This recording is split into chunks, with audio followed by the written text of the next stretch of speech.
Hello Joe, let's see the question.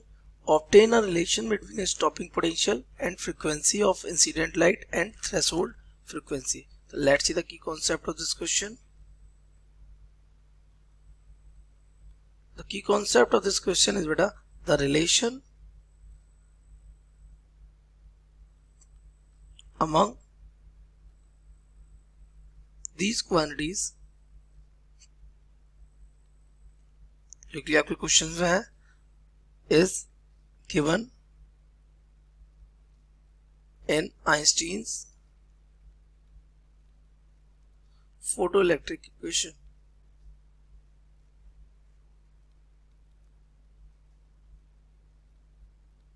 तो Einstein की photoelectric equation कैसे आती है देख लेते हैं.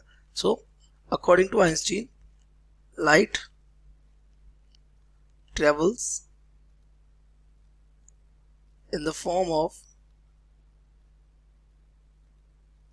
discrete packets of energy.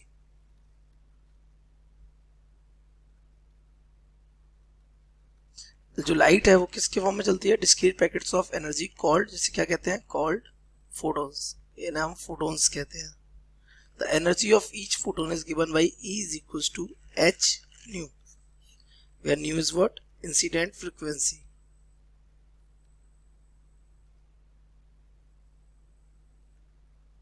जो भी आपका रेडिएशन इंसिडेंट हुआ है ये उसकी क्या होती है? फ्रीक्वेंसी होती है. ओके, तो इसके बाद ये आपकी क्या है? Metal surface. और ये कौन है? इलेक्ट्रॉन, है ना. तो इलेक्ट्रॉन्स, या we can say the free electrons of metal surface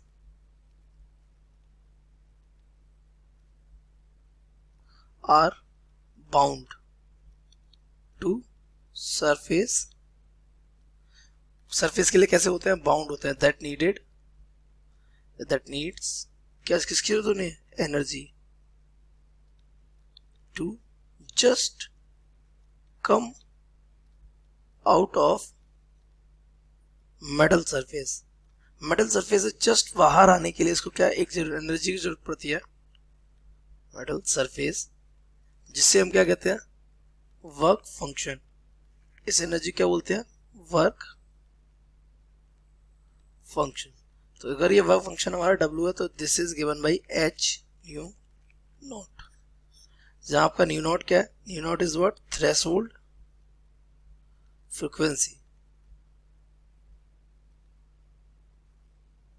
ये जो बेटा आपकी थ्रेशोल्ड फ्रीक्वेंसी है, कौन सी फ्रीक्वेंसी?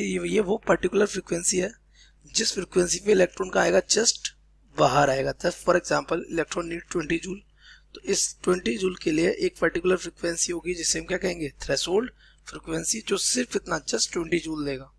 बट अगर हम कंडीशन देखें तो हमारी ये मेटल सरफेस पर एक फोटोन आके गिरता है जिसकी एनर्जी होती है h न्यू, और ये इलेक्ट्रॉन यहाँ से बाहर आता है कितनी एनर्जी के साथ? h न्यू नॉट के साथ. और रिक्वायर्ड एनर्जी जो रिमेनिंग एनर्जी होती है वो उसकी किस में कन्वर्ट हो जाती है? काइनेटिक एनर्जी में. So we can say by conservation of energy,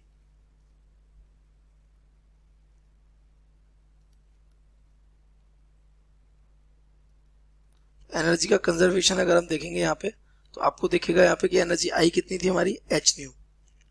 उस h न्यू एनर्जी में से h nu not, that means the work function, उसने बाहर आने के लिए यूज किया और बची हुई किस में कन्वर्ट हो गई? काइनेटिक एनर्जी में. तो यहाँ से अगर हम काइनेटिक एनर्जी निकालेंगे that becomes h nu minus h nu not.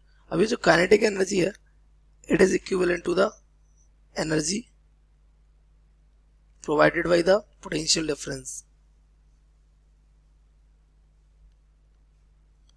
To stop this electron, ये एनर्जी इलेक्ट्रॉनिक की तो होगी, तो वो इलेक्ट्रॉन की एनर्जी कौन? पोटेंशियल डिफरेंस से रोकी जा सकती है अगर इस पर अप्लाई किया जाए नेगेटिव पोटेंशियल. तो काइनेटिक एनर्जी यहाँ से हमारी किसके इक्वल हो जाएगी? Kinetic energy becomes equals to what? EV, क्योंकि हमें पता है एनर्जी बिकम्स QV. तो यहाँ से इलेक्ट्रॉन के लिए चार्ज ये आ जाएगा तो ये हो जाएगा हमारा EV. तो अगर हम वहाँ पुट करते तो EV, और ये V नॉट क्या हो जाएगा? क्योंकि रोक देगा तो इसे कहेंगे स्टॉपिंग पोटेंशियल. V नॉट क्या बोलेंगे? स्टॉपिंग पोटेंशियल, जिस पर इलेक्ट्रॉन की काइनेटिक एनर्जी क्या हो जाती है, जीरो हो जाती है, उसे क्या कहते हैं, stopping potential.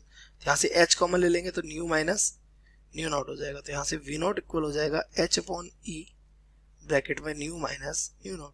So this is the required relation between stopping potential ना, frequency of incident radiation and threshold frequency. I hope you have understood it well. Best of luck.